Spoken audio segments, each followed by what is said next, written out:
दानिश कुतुब में खुश आमदीद।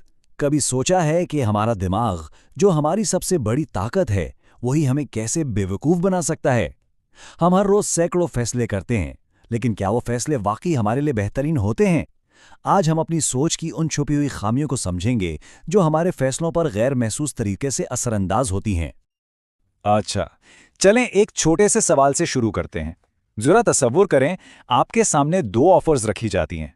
पहली ऑफर यह है कि आपको 30 दिन तक हर रोज $1000 मिलेंगे, और दूसरी ये कि पहले दिन सिर्फ 1 सेंट मिलेगा, जो अगले 30 दिन तक हर रोज डबल होता जाएगा। ज्यादा सोचे बगैर दिल की सुने और फौरन एक ऑप्शन चुन लें। तो अगर आपने ऑप्शन ए चुना, तो महीने के आखिर में आपके पास होंगे पूरे $30,000। सुनने में तो ये काफी अच्छी रकम लगती है ना? एक सीधा सादा महफूज इंतखाब।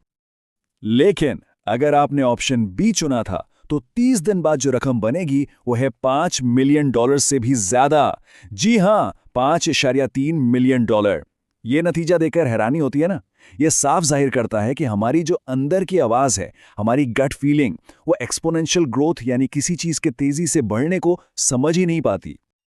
और देखें, ये कोई जाती कमजोरी नहीं है, ये तो इंसानी इर्तिका का नतीजा है।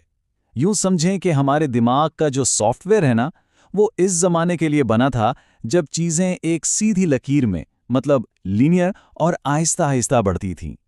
आज की तेज रफ्तार दुनिया की पेचीदगियों के लिए ये हमेशा तैयार नहीं होता। तो आज हम जिन जहनी खामियों की बात कर रहे हैं, उन्हें कहते हैं कॉग्निटिव बायसेस, यानी इल्मी तासुबात। ये असल में हमारे दिमाग के शॉर्टकट्स हैं। दिमाग इन्हें तेजी से फैसले करने के लिए इस्तेमाल करता है। अक्सर तो ये बड़े काम आते हैं, लेकिन कई बार यही शॉर्टकट्स हमें ऐसे जहनी जाल में फंसा देते हैं जहां हमसे गलतियां हो जाती हैं। तो आज हम क्या क्या देखने वाले हैं? पहले तो हम समझेंगे कि हमारा जहन ये जाल बनता कैसे है। फिर हम कुछ बहुत आम गलतफहमियों पर बात करेंगे, जैसे संक कॉस्ट फैलेसी और भेड़ चाल। और आखिर में हम कुछ ऐसे तरीके सीखेंगे जिनसे हम अपनी सोच को ज्यादा वाज़ेह और साफ बना सकते हैं। अच्छा जी, तो शुरू करते हैं पहले बड़े इल्मी तासुब से। कभी ऐसा हुआ है कि आप कोई बहुत ही बोरिंग फिल्म सिर्फ इसलिए पूरी देखते रहे हों क्योंकि भाई टिकट के पैसे लग चुके थे? अगर हाँ, तो आप संक कॉस्ट फैलेसी यानी डूबी हुई लागत के मुगालते का शिकार हो चुके हैं। अरे भाई, अब तो इतने पैसे लगा दिए, अब कैसे छोड़ दें? ये बिल्कुल इसी गैर मंतिकी सोच की मिसाल है। चाहे बिजनेस हो या ज़ाती ज़िंदगी, हम अक्सर गलत फैसलों से सिर्फ इसलिए चिमटे रहते हैं क्योंकि हमें लगता है कि हम इसमें पहले ही बहुत कुछ इन्वेस्ट कर चुके हैं। पीछे हटना हमें एक तरह का नुकसान लगता है।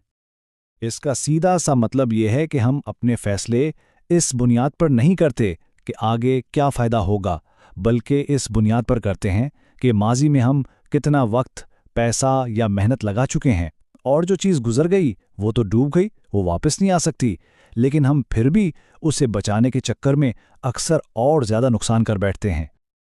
और ये चीज़ हमें ज़िंदगी के हर मोड़ पर नज़र आती है। लोग एक नाकाम होते बिजनेस में और पैसा डालते रहते हैं। क्यों? क्योंकि इतने साल लगा दिए हैं। एक ख़राब रिश्ते में फंसे रहते हैं। क्यों? इतना वक्त साथ गुजारा है।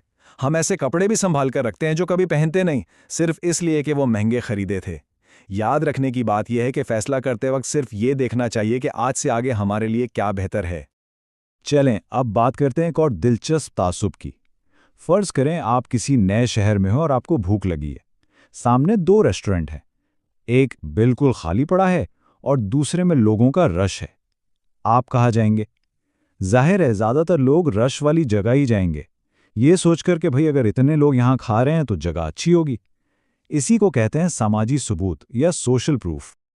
ये जो भीड़ के पीछे चलने की आदत है ना, ये हमारे अंदर बहुत गहराई तक है।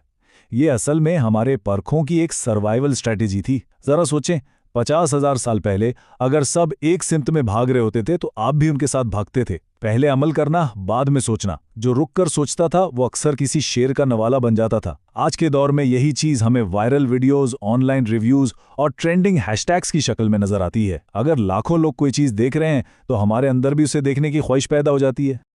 इसकी एक जबरदस्त मिसाल सोलोमन ऐश का मशहूर तजुर्बा है।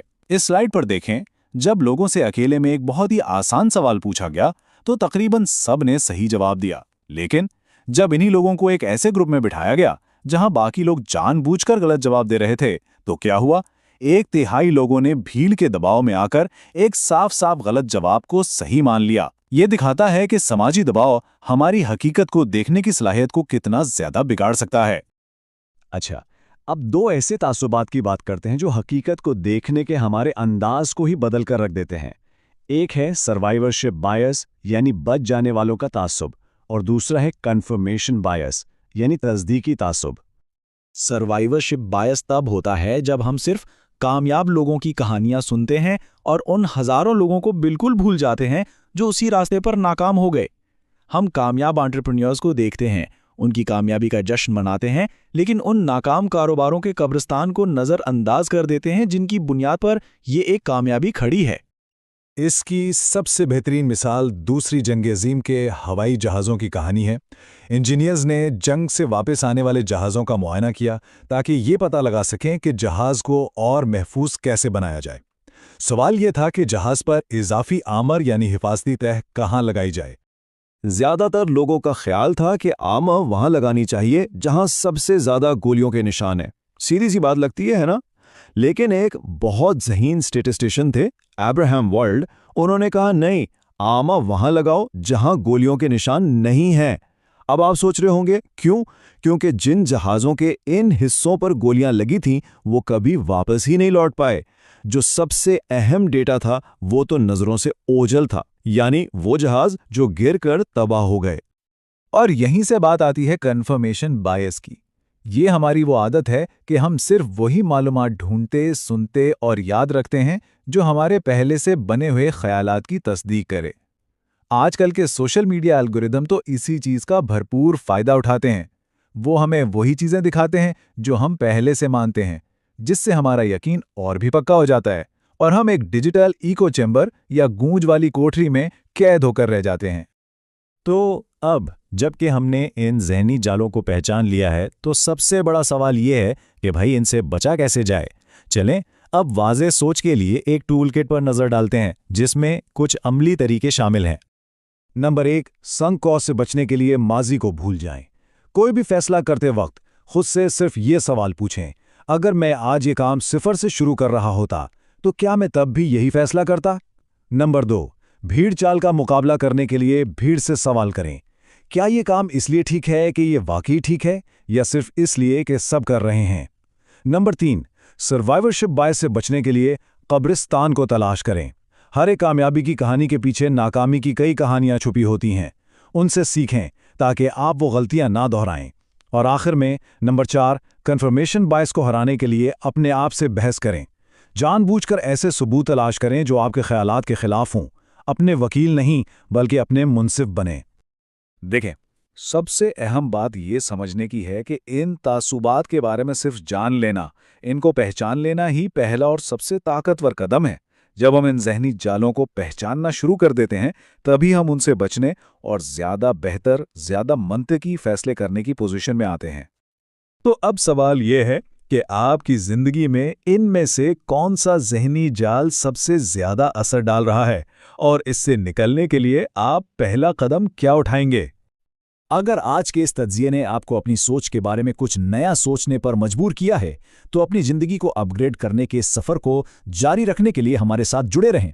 इसे लाइक करें, सब्सक्राइब करें और अपने उन दोस्तों और फैमिली के साथ जरूर शेयर करें जो वाज़ेह सोच की ताकत को समझना चाहते हैं।